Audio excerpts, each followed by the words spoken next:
Selamat malam. Pesan ini terkhusus kepada Ko Ahok, Basuki Cahayapurnama, yang dulu saya sangat membanggakan dan sangat benar-benar memuji ya sikap dan mantapnya seorang Ko Ahok. Tapi setelah munculnya ini persoalan Pertamina ini, baru Anda muncul kembali dengan ini apa? Semangat menggebu-gebu. Ya, ada beberapa pesan buat Ko Ahok. Satu, Anda itu bukan macan sejati tapi macan ompong. Ya. Karena saya lihat, saya tonton semua video tentang Anda. Baru-baru muncul sekarang. Anda itu sangat luar biasa dan mengetahui semua data itu. Dan Anda bilang siap dipanggil DPR. Selama belum dipanggil ini dan tidak muncul persoalan Pertamina, ketika Anda saat itu bisa memunculkan itu segera, mungkin negara ini tidak rugi terlalu besar. Ya. Artinya begini Ko Ahok, ya. Kalau Anda tidak ingin mencari nama, mencari popularitas dalam hal pengungkapan ya kerugian negara yang begitu besar, Anda ketahui, harusnya Anda itu memberikan data itu segera setelah waktu Presiden Prabowo dan Gibran itu dilantik ya. Jadi Anda tidak perlu menyimpan-nyimpan data itu ya, tapi Anda bilang akan mengeluarkan data itu dengan sidang terbuka ketika dipanggil oleh DPR, kan begitu. Ini saya heran lihat Anda. Ya, Anda komisaris utama, Anda bilang Anda tidak punya kekuatan. Saya jujur aja tidak paham kinerja atau foksi daripada komisaris utama, direktur utama ya. Tapi yang pasti Anda mengetahui itu sudah sejak lama. Tapi Anda tidak mau membongkar. Artinya ada dua. Anda ingin cari popularitas atau Anda tidak percaya kepada pemerintahan yang sekarang. Ya. Jadi sudah ayo ocehanmu itu ya. Kalau kau ingin negara ini bagus, sudah serahkan ke pemerintah data-data itu, serahkan ke Presiden Prabowo sekalian ya. Biar lebih mantap. Ya, tapi kalau Presiden Prabowo tidak menyelesaikan data yang Anda berikan, ya mungkin kita bisa blow up ya. Anda mungkin bisa langsung ungkap semua. Kenapa harus melalui sidang terbuka ya dengan DPR? Anda menunggu dipanggil DPR, berani DPR manggil saya. Anda itu sangat luar biasa di masa lalu, semua memuji dan mengeluh-elukan Anda. Oke lah ya, terlalu banyak bacotmu Ahok ya. Terlalu banyak bacotmu. Menjabat jadi presiden, banyak sekali kasus korupsi yang terbongkar. Setiap ada penangkapan koruptor, bobrok sekali ya negara ini, bobrok sekali negara ini. Ya memang bobrok negara kita itu. Terlalu banyak koruptor di negara kita, terlalu banyak orang-orang bermental maling di negara kita. Dan di saat ada presiden yang berkomitmen ingin membasmi para koruptor itu, ingin memberantas para maling-maling duit rakyat ini, bahkan ada kasus yang sudah bertahun-tahun lamanya tidak tersentuh bisa dibongkar, harusnya kita dukung dong. Kita dukung presiden kita yang ingin memberantas para koruptor itu yang sudah membuat negara kita ini bobrok. Bukannya malah di demo, mau dilengserkan. Katanya akademisi, katanya intelek, tapi kenapa pemikirannya terbalik-balik? Harusnya kita dukung yang mau membasmi koruptor, bukannya mendukung para koruptor. Ya gimana negara kita nggak makin bobrok kalau pola pikir rakyatnya begitu, malah membela koruptor? Kayak mana ini ya?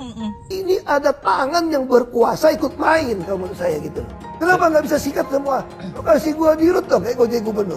Gua pecat-pecatin tiap minggu. Guys, kalian udah nonton belum podcast Ahok yang ini? Kalau belum, mending kalian tonton sekarang. Dan please kepada Pak Presiden Prabowo, kasih Ahok jabatan. Ayolah Pak, soalnya kasus korupsi di Indonesia ini udah makin-makin aja nih kita lihat. Ternyata mereka ini korupsi berjamaah dan banyak pihak yang terlibat. Salah satunya ada petinggi dan orang kuat di pemerintahan. Nah lo, siapa itu?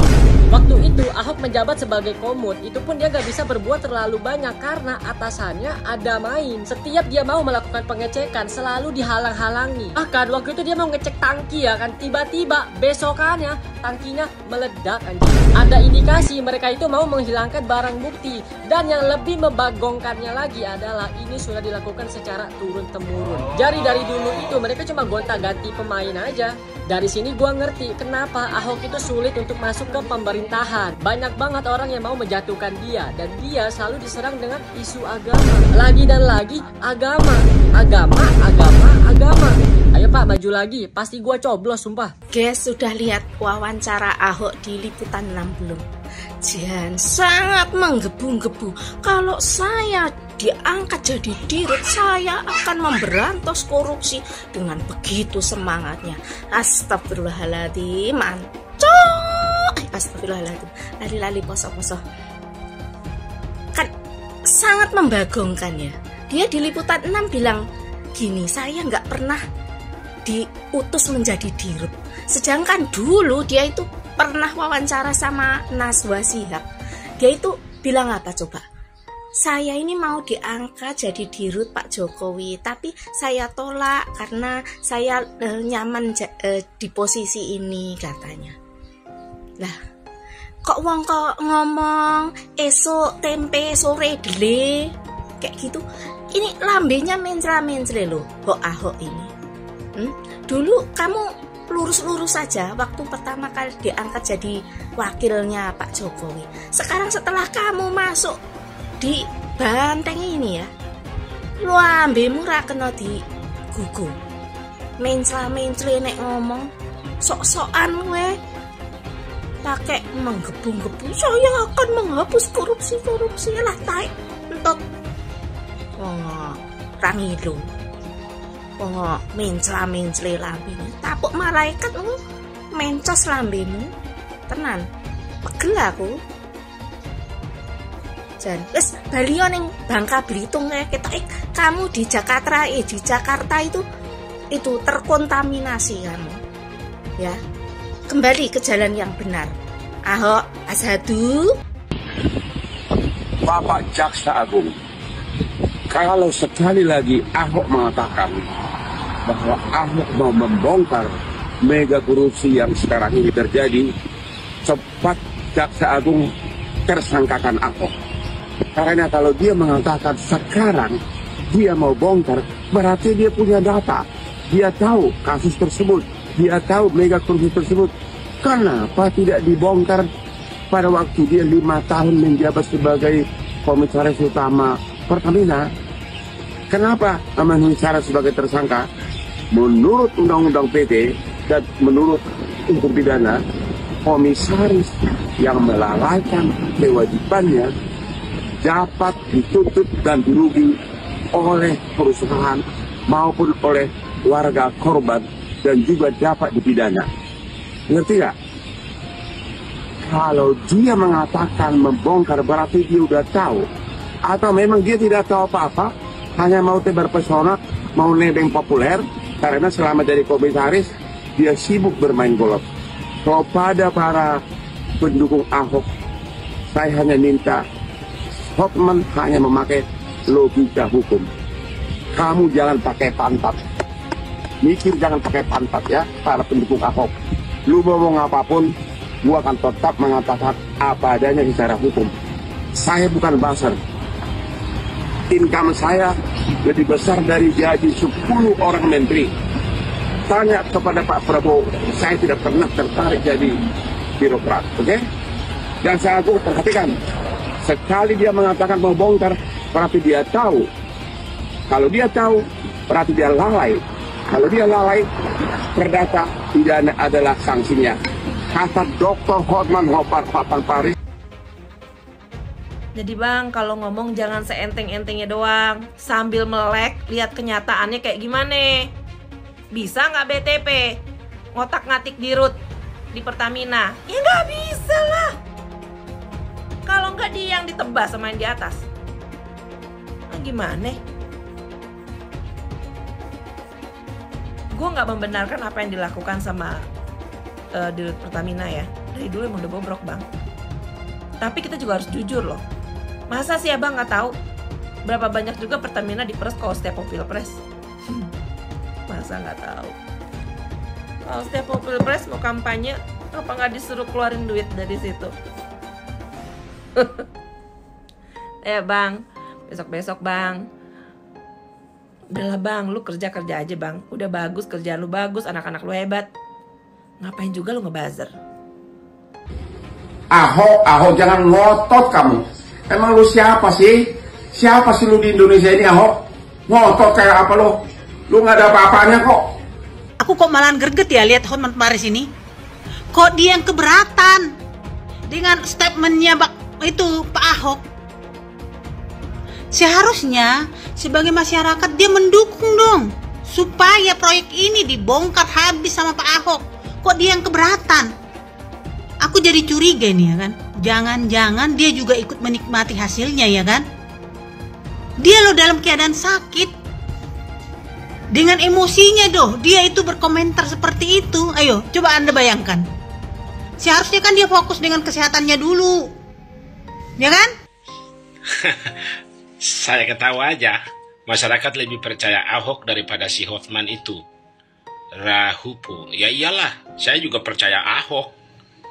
Saya nggak percaya Hotman Paris.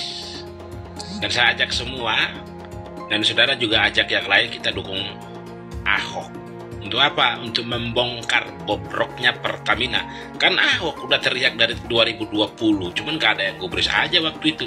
Malah dilawan sama salah satu politisi Gerindra yang adalah anggota DPR RI. Siapa dia? Pak Andre Rosiade. Beliau meminta untuk Presiden Jokowi saat itu copot Ahok karena dianggap buat kegaduhan. Ya terbukti kan hari ini. Korupsi luar biasa kan di Pertamina. Kita dukung Ahok lah ya.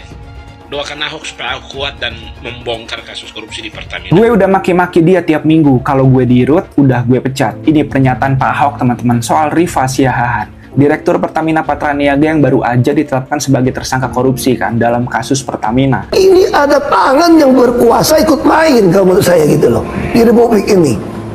Itu yang saya maksud. Beyond kalau urusan saya mau subholding beresin perusahaan. Apa yang susah? Saya kasih contoh gini ya. Ini bisa jadi lebar kemana-mana kasusnya kalau dibongkar. Saya senang banget ini. Semua. Saya cuma minta Pak Jaksa sidang terbuka di Republik ini. Berarti ada siap dipanggil Kejagung? Oh, saya siap.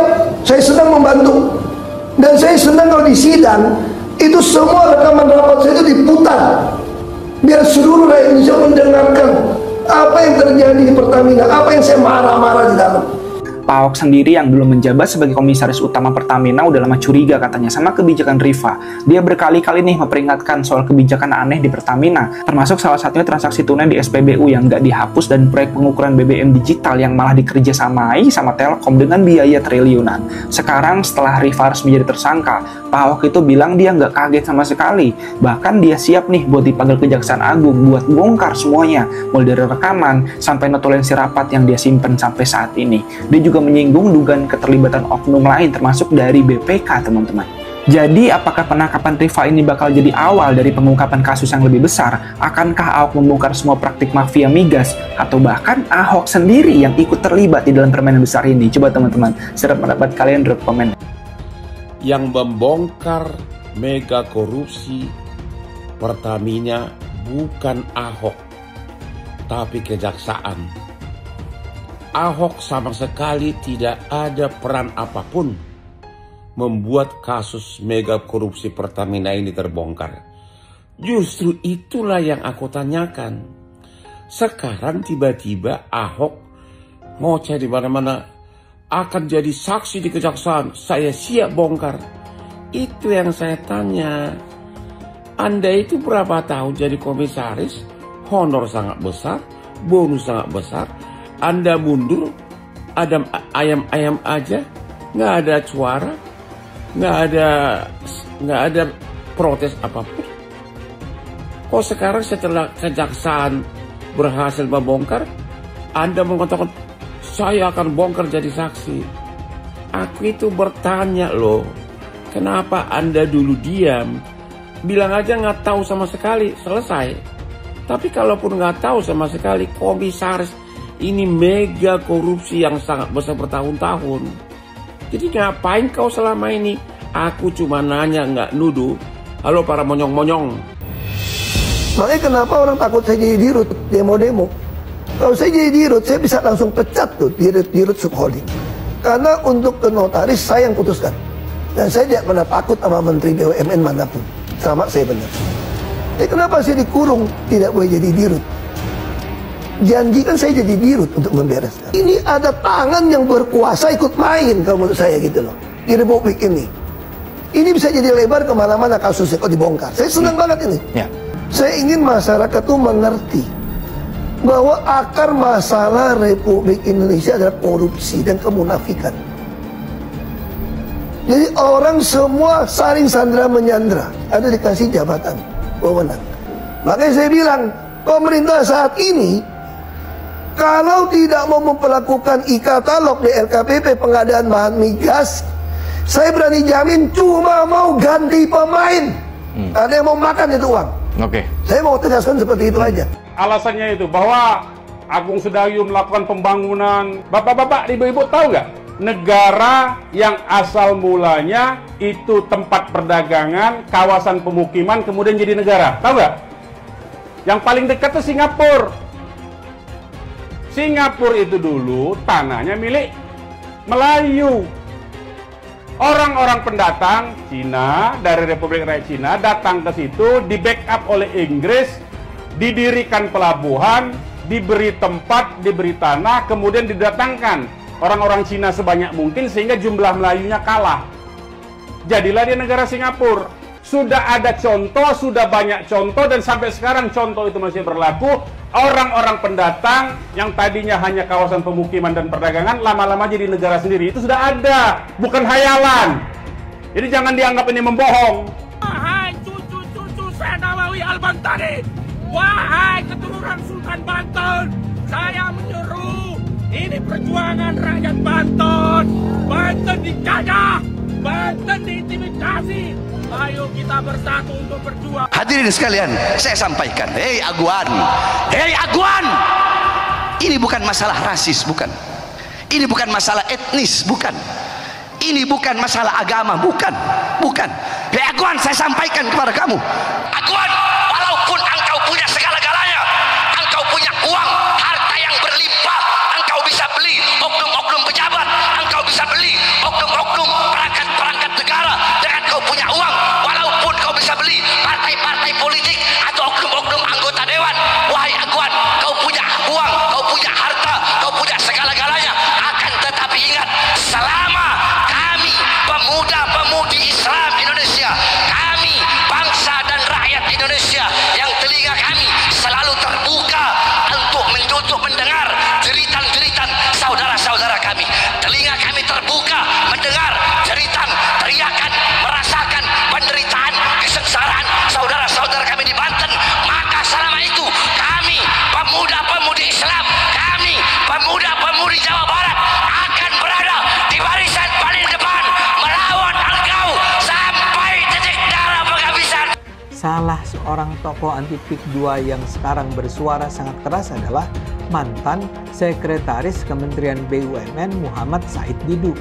Ada pula mantan Kabareskrim Polri, Komjen Purnawirawan Susno Duaji, yang menegaskan bahwa kasus PIK 2 menunjukkan bagaimana sejumlah pejabat menjadi pelayan oligarki.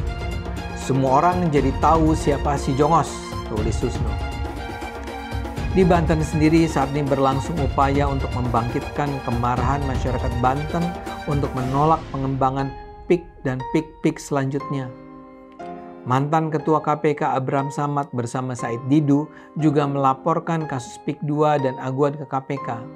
Menurut Samad, laporan ini mencakup nama aguan serta mantan Presiden Jokowi. Menurut mereka, di dalam kasus ini ada dugaan korupsi dan suap yang telah menyebabkan kerugian negara. PIK 2 menunjukkan kejahatan etnis Cina kepada kaum pribumi. Makanya saya berani katakan di sini, hei orang miskin, hei orang melarat, tidak usah bayar pajak karena pemerintah haram mengambil pajak dari orang-orang miskin dan melarat, saudara. Allah mewajibkan zakat hanya kepada orang kaya. Haram ambil pajak dari rakyat, saudara. Haram, apalagi dari rakyat miskin yang melarat, yang nyari kerja susah, yang makan susah. Haram kau ambil pajak dari mereka. Kalau Prabowo lengserkan dia, setuju gak? Setuju gak? Dukung tidak? Takbir! Kita akan seret mereka semua untuk dijebloskan ke dalam penjara. Takbir! Setuju tidak? Setuju tidak? Enggak berkelahi aja, kita adu biar dia berkelahi. Vonisnya ya 50 tahun begitu kira-kira itu. Saya mohon ya, kalau sudah jelas melanggar, jelas mengakibat kerugian triliunan, ya semua unsurlah. Terutama juga hakim-hakim, ya vonisnya jangan terlalu ringan lah.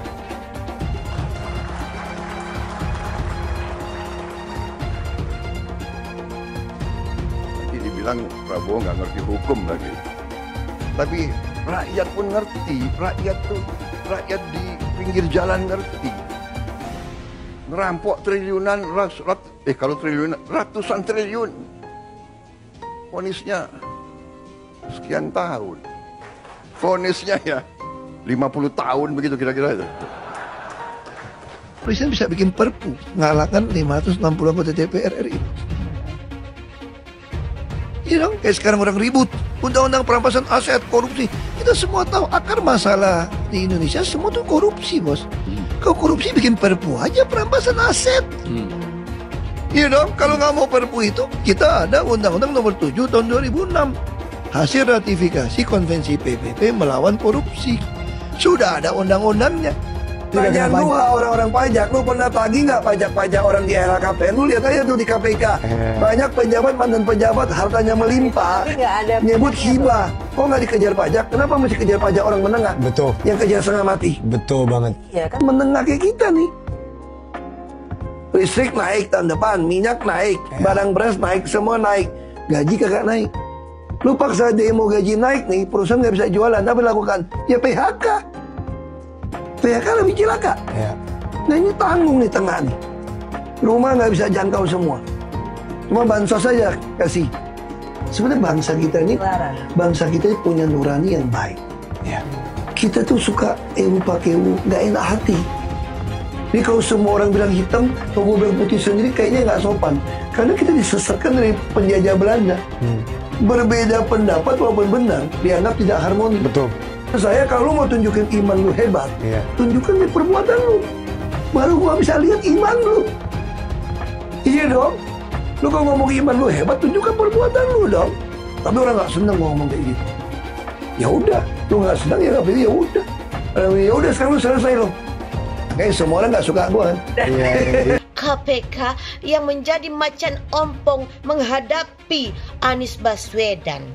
Ada apa dengan KPK sehingga dia tidak berdaya untuk mengungkap kasus Formula E dan banyak proyek-proyek siluman, proyek-proyek yang dananya di markup di Pemprov DKI. Ada apa? Kenapa KPK menjadi macan ompong di depan Anies Baswedan? Ada apa? Kabarnya dengar katanya itu Formula E itu yang makan uangnya juga rame-rame, ada juga DPRD DKI. Ya tangkaplah, ya kan? Tangkap tuh anggota-anggota DPRD DKI dan Anies Baswedan. Selesaikan Formula E itu. Tindak tegas. Cuman ya susah. Lembaga KPK-nya sendiri, oknum-oknumnya itu juga banyak maling. Itu waktu si Novel Baswedan itu menjadi penyidik KPK tuh ditawarin mau berapa tahun.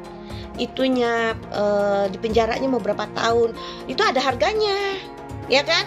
Mau 2 tahun sekian, 5 tahun sekian, 10 tahun sekian, 12 tahun sekian. Kalau seumpamanya si koruptor ini tidak mau memberikan uang, ya diperberat, ya kan?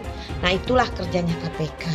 Semoga mau seperti apapun hebatnya, kong kali kong kejahatan yang dilakukan oleh Anies Baswedan, ya, menyalahgunakan kewenangan atau menyalahgunakan anggaran Formula E ataupun anggaran yang ada di Pemprov DKI. Yakin suatu hari nanti Allah Subhanahu wa Ta'ala akan menurunkan azab yang seberat-beratnya kepada Anies Baswedan CS.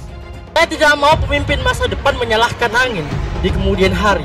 Anda kalau nyindir lain kali jangan pakai angin, Mas. Mau bilang lagi, jangan salahkan angin. Saya kan sampaikan soal angin ya kemarin.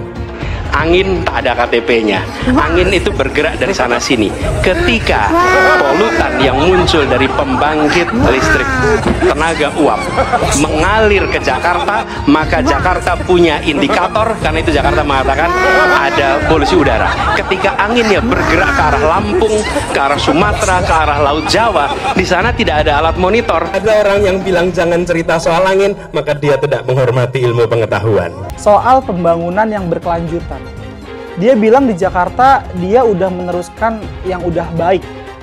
Lu jangan percaya ya, itu ngibul. Faktanya nggak seperti itu loh. Belum lagi nih, program penanggulangan banjir. Jadi di daerah Jakarta itu ada daerah yang sebelumnya udah bebas banjir. Pas Anies mimpin, kok bisa-bisanya daerah itu banjir lagi? Gimana nggak banjir kalau kalinya udah nggak pernah dikeruk sama dibersihin, Pak? Kalau soal Jakarta, gue bisa bicara banyak deh. Jadi gue saksi bobroknya kepemimpinan Anies di Jakarta. Dan gue bisa pastiin, omongan manisnya Anies soal apa yang dia lakukan waktu mimpin Jakarta itu banyak ngibulnya. Bapak Politik Identitas Indonesia Anies Baswedan, Bapak Intoleransi Indonesia Anies Baswedan. Jangan lupakan, jangan terlena, jangan sampai dia pecahkan kita dengan dagangan ayat dan mayatnya. Air itu turun dari langit, turunnya ke atap rumah langsung sumur bor, bukan ke sungai dan ke laut. PKI yang kita harapkan, Anies Baswedan yang begitu jelas Islamnya, 4 tahun 8 bulan jadi gubernur. Mana peraturan pergub saja yang melarang migrasi? Mana perda Islam apalagi? Yang akhirnya tidak berani juga menegakkan hukum Islam. Banjir tetap banjir, macet tetap macet, kriminalitas Jakarta. Anda tahu, 2 menit sekali terjadi pencurian. Sekarang orang sedang euforia, dia mau dicapreskan. Bagaimana umat terjebak lagi, bodoh lagi, masuk lagi. Kalau misalnya memang Anies itu mau maju dan dia tekad mau menegakkan hukum Islam dan menyatakan perlawanan, saya pendukung. Tapi dia tidak lakukan itu. Dulu janjinya apa ya? Mensyukuri kenapa kalah, kenapa ditahan. Saya bersyukur atas itu semua. Saya coba bayangkan ya, kalau seandainya waktu itu kita menang gitu ya, hari ini belum tentu kita bisa nikmati seperti ini. Kita bersyukur 5 tahun Tuhan izinkan kasih ke orang yang pintar ngomong untuk kerja. Coba kalau kita bayangkan gitu ya, kalau kemarin saya masih jadi gubernur, ini saya udah turun ini. Tapi yang pintar ngomong itu dikira orang hebat kan? Ini lebih berbahaya tahun 2024, langsung ketahuan karakternya. Langsung ketahuan itu. Di saya juga ada kutipan Pak di kamar saya Pak. Tulisannya, Jakarta telah mengambil keputusan yang fatal. Dan ini aneh, betul-betul aneh. Ini bukan kampanye, tapi saya sampaikan di sini. Di satu sisi menyiapkan jalur-jalur air untuk dikirim ke laut, di sisi lain di lautnya dipasang dengan pulau reklamasi, tinggal tunggu waktu jadi rob, air balik. Dan ini melawan sunnatullah. Kenapa? Air itu turun dari langit ke bumi, bukan ke laut. Harusnya dimasukkan ke dalam bumi, masukkan tanah. Di seluruh dunia air jatuh itu dimasukkan ke tanah, bukan dialirkan pakai gorong-gorong raksasa ke laut. Jakarta telah mengambil keputusan yang fatal. Bukan banjir, itu memang parkir air. Bukan banjir, itu memang parkir air. Penjajahan di depan mata itu di Jakarta. Di tempat lain penjajahan mungkin terasa jauh, tapi di Jakarta, bagi orang Jakarta, yang namanya kolonialisme itu di depan mata, dirasakan sehari-hari. Dulu kita semua pribumi ditindas dan dikalahkan. Kini telah merdeka, kini saatnya kita menjadi tuan rumah di negeri sendiri. Hai semua, nama saya Johannes Leong. Saya adalah investor saham, forex, dan juga kripto. Channel ini banyak membahas tentang berita terkini, edukasi finansial, investasi, dan lainnya. Jangan lupa subscribe channel ini kalau kamu suka dengan konten yang serupa. Follow juga sosial media lainnya yang saya taruh link di kolom deskripsi. Di sana kalian bisa dapatkan konten yang berbeda. Saya juga punya Telegram channel yang isinya berfokus kepada trading dan juga investasi. Itu Telegram channelnya gratis. Oke, kita lanjut ke videonya. Sebagian besar penonton di video ini, setelah menonton video di awal, mungkin bertanya, apakah kejadian seperti krisis 98 akan kembali terulang? Belum lagi keadaan global yang tidak menentu. Lalu apa yang bisa kita lakukan untuk selamat dari krisis yang mungkin akan datang dalam waktu dekat? Jawabannya adalah investasi. Kebanyakan dari kalian yang lagi nonton kalau investasi pikirannya pasti hanya di properti. Tapi ketika terjadi krisis seperti 98, apa yang terjadi dengan rupiah ketika hyperinflasi? Dan juga apa yang terjadi dengan harga properti? Harga dolar dari Rp2.500 terbang ke Rp15.000. Otomatis utang yang harus kita bayarkan naik 6 kali lipat. Banyak bisnis yang bangkrut. Kebakaran terjadi di mana-mana. Hingga rumah pun bagaikan tidak ada harganya. Mau dijual pun tidak ada yang mau beli. Saya tidak mengatakan ini akan terjadi lagi. Tapi kemungkinan terjadi seperti Mei 98 tetaplah ada. Negara gede seperti Argentina, Venezuela, dan Turki baru-baru saja mengalami hyperinflasi. Apalagi setiap hari kita ketemu ada saja konten yang berbau sara ke orang Tionghoa yang ada di Indonesia. Entah itu dari Instagram ataupun dari YouTube ataupun sosial media lainnya. Kita bisa lihat di tahun 2017 saat Pilgub Jakarta hampir terjadi kerusuhan seperti 98 karena Ahok dituduh menodai agama. Ahok pun harus dipenjara untuk menenangkan masyarakat yang dengan gampangnya dihasut untuk membenci Tionghoa dan tidak memilih pemimpin yang beda agama. Pada akhirnya Anies jadi gubernur dengan bantuan Ormas Terlarang FPI dan sampai saat ini dijuluki sebagai bapak politik identitas. Kejadian itu pun berlanjut hingga saat ini.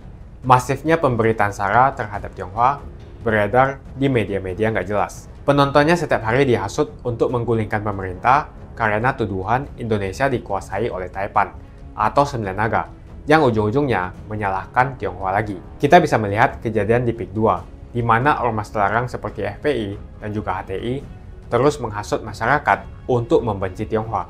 Saya tidak bisa membayangkan jika kejadian seperti Mei 98 terulang kembali. Setiap musibah yang selalu disalahkan adalah keturunan Tionghoa. Setidaknya di video ini, saya akan membagikan strategi saya yang sudah saya terapin jika kejadian 98 terulang kembali. Tujuan dari strategi ini supaya kita setidaknya bisa selamat dari masalah finansial ketika musibah ini terjadi. Strateginya adalah investasi di aset yang berbeda-beda, bukan di satu jenis aset saja. Misalnya hanya di properti.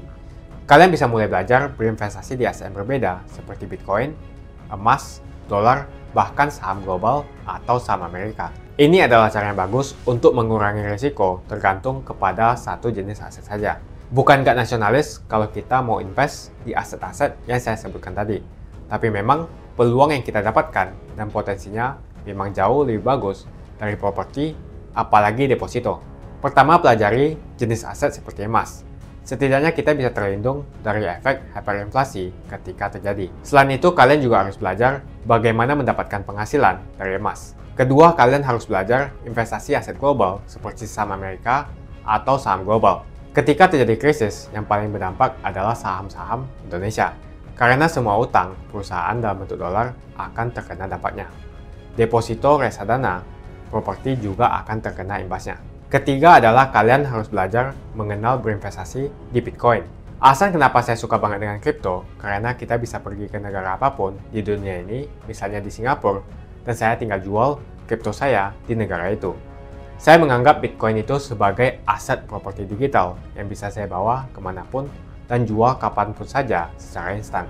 Kalau saya butuh uang, detik ini juga bisa saya jual, tidak usah menunggu berbulan-bulan. Itulah strategi saya jika kejadian 98 terulang kembali, untuk selamat dari masalah finansial. Kamu bisa cek link di kolom deskripsi untuk mulai investasi.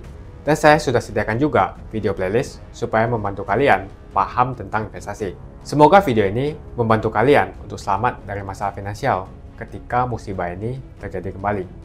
Semoga Indonesia selalu damai dan sampai jumpa di video selanjutnya.